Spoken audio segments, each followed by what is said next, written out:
नमस्ते विद्यार्थियों।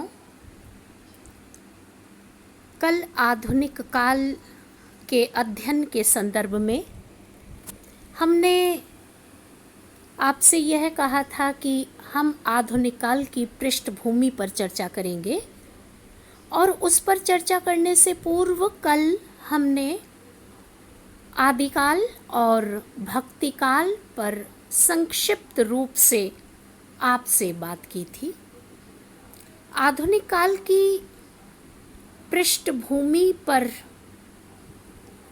हम विचार करें उससे पूर्व साहित्य के इन 3 कालों पर विचार कर लेना बहुत आवश्यक हो जाता है, क्योंकि इन 3 कालों में परिवर्तन की स्थिति के कारण साहित्य के ये काल अलग अलग प्रकार से इनका नामकरण होता है और साहित्यिक प्रवृत्तियां भी इसी प्रकार परिवर्तित होती हुई दिखलाई पड़ती है। एक बार फिर से पुनरावृत्ति करें। आदिकाल या वीर गाथा काल में वीरता और श्रृंगार की प्रवृत्ति प्रमुख थी। रासो साहित्य लिखा गया, जैन साहित्य लिखा गया, लौकिक साहित्य लिखा गया और वे सारी साहित्यिक प्रवृत्ति आदिकाल की प्रवृत्तियों के अंतर्गत आ जाती है। उसके बाद साहित्य का दूसरा काल है भक्ति काल, जिसमें भक्ति की प्रवृत्ति, भक्ति का भाव, भक्ति की प्रधानता पूरे भारतवर्ष में दिखलाई पड़ती है और विशेष रूप से साहित्य में भक्ति की प्रवृत्ति दिखलाई पड़ती है। विद्यार्थियों, इस भक्ति काल में हम देखते हैं कि हमें सगुण भक्ति भी मिलती है, निर्गुण भी मिलती है। सगुण फिर 2 धाराओं में अभिव्यक्त हो जाती है और उसे हम रामाश्रय शाखा और कृष्ण भक्ति शाखा के रूप में देखते हैं और निर्गुण फिर विभक्त होकर के हमारे सामने आती है और उसे हम फिर ज्ञान मार्गी शाखा और प्रेम मार्गी शाखा के रूप में जानते हैं। यानी भक्ति काल में भक्ति की पद्धति, वैष्णव भक्ति का रूप देखें, सूफी हम देखें, हम राम के रूप को देखें, हम कृष्ण भक्त कवियों को देखें, हम आचार्यों को देखें, हम आलवार संतों को देखें, उन सभी भक्त कवियों में हमें अपने पंथ संप्रदाय को लेकर भक्ति के नए नए रूप, उपासना पद्धतियाँ और भाव पद्धतियाँ दिखलाई पड़ती हैं। तो इस दृष्टि से विद्यार्थियों, भक्ति काल साहित्य का स्वर्णिम युग है और वह इसलिए क्योंकि भक्ति की पद्धति को बहुत सरल रूप में आम व्यक्ति तक पहुँचाने का कार्य भक्त कवियों ने किया, इसलिए भक्ति काल हिंदी साहित्य का स्वर्णिम युग है। विद्यार्थियों, अब संक्षिप्त रूप में रीतिकाल की बात करें। भक्ति काल के पश्चात साहित्य में जो तीसरा काल आता है उसे हम रीतिकाल के नाम से जानते हैं। विद्यार्थियों, इस तीसरे काल का जन्म इस रूप में हुआ कि राजनीतिक, सांस्कृतिक, सामाजिक सारी स्थितियां परिवर्तित हो गईं और परिवर्तन होने के साथ में धर्म की वह लहर जो चली आ रही थी, कहीं न कहीं उसमें आडंबर, कहीं न कहीं उसमें अर्थ आ गया था। इसलिए जनमानस का विश्वास थोड़ा कम दिखलाई देने लगा और समय परिवर्तित होता ही है। इसलिए एक समय विशेष तक चलता हुआ यह काल जब नए रूप में परिवर्तित हुआ तो साहित्य के इस तीसरे काल को हम रीतिकाल कहते हैं। विद्यार्थियों, यह रीतिकाल नाम आचार्य रामचंद्र शुक्ल ने दिया और उन्होंने इस काल की प्रवृत्तियों के अनुरूप इस काल का नामकरण रीतिकाल किया, क्योंकि रीतिकाल की प्रमुख प्रवृत्ति है रीति निरूपण की, श्रृंगारिकता की।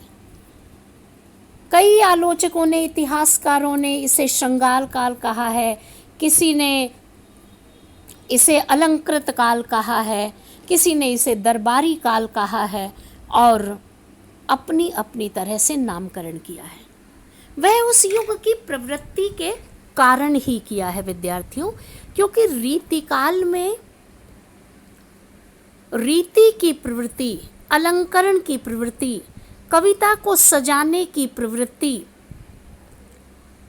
के कारण और विशेष रूप से जो राजाओं के दरबारी कवि हुआ करते थे, उन्होंने कविता को रचा और रचने के साथ उन्होंने कविता के माध्यम से अर्थ उपार्जन किया। विद्यार्थियों, इस समय के कवि दरबारी कवि होते थे और अपनी राजाओं की प्रशस्ति में जो कविता लिखते थे, राजा सुनकर प्रसन्न होता था और सोने की मुद्राएं उन्हें प्रदान करता था। तो कवियों ने कविताएं भी लिखी और उन कविताओं के माध्यम से कविताओं को सजा करके अर्थ का उपार्जन भी किया। इसलिए कुछ इतिहासकार इसे अलंकृत काल और दरबारी काल कि यह सामंतशाही का प्रतीक, और कविता में भी उस प्रकार की प्रवृत्ति दिखलाई पड़ती है और कुछ कवियों ने इस प्रकार का कार्य किया। इसके कारण इस काल को दरबारी काल कहा जाता है। विद्यार्थियों, अलंकरण की प्रवृत्ति और अपनी कविता में माध्यम कृष्ण और राधा को माध्यम बनाकर कवियों ने अपनी कविताएं लिखी। आप साहित्य के सभी विद्यार्थी अवगत हैं कि इस काल में 3 तरह के कवि और साहित्य प्राप्त होता है, रीतिबद्ध, रीति सिद्ध और रीति मुक्त। कुछ पूरी तरह से अलंकार और शास्त्रीयता वाले, कुछ आचार्यों ने कवि कर्म किया, आचार्य कर्म भी किया, और कुछ ने एकदम मुक्त होकर प्रेम की कविता को लिखा, जिसे रीति मुक्त काव्यधारा कहा जाता है। इसलिए इस रीतिकाल में 3 तरह की प्रवृत्तियां प्रमुख दिखलाई पड़ती हैं और कविता में ये रीति निरूपण, श्रृंगार, सजाना, प्रकृति चित्रण, नायिका, श्रृंगार चित्र और काव्यशास्त्रीय ग्रंथ, ये सभी इस काल में लिखे गए विद्यार्थियों। तो ये रीतिकाल का अपना महत्व है। रीतिकाल के उत्तरार्ध में विद्यार्थियों यह आवश्यकता रचनाकारों के द्वारा, साहित्यकारों के द्वारा महसूस की जाने लगी कि अब साहित्य में फिर से बदलाव की आवश्यकता है। जब बदलाव की आवश्यकता महसूस हुई तो फिर साहित्य में नए काल का जन्म हुआ, जिसे हम आधुनिक काल के नाम से जानते हैं। तो विद्यार्थियों, यह आधुनिक काल साहित्य का चौथा काल रहा और इस चौथे काल में आकर प्रवृत्तियां एकदम परिवर्तित हो गईं, बदल गईं और रीतिकाल के उत्तरार्ध में ही गद्य के बारे में विचार किया जाने लगा। हमारे यहाँ पहली बार 3 गद्य लेखकों के द्वारा, मुंशी इंशा अल्लाह खान, सदा सुखलाल और सदल मिश्र के द्वारा पहली बार फोर्ट विलियम कॉलेज में हिंदी पढ़ाई जाने लगी। गद्य के बारे में विचार किया जाने लगा और यह विचार किया जाने लगा कि अब तक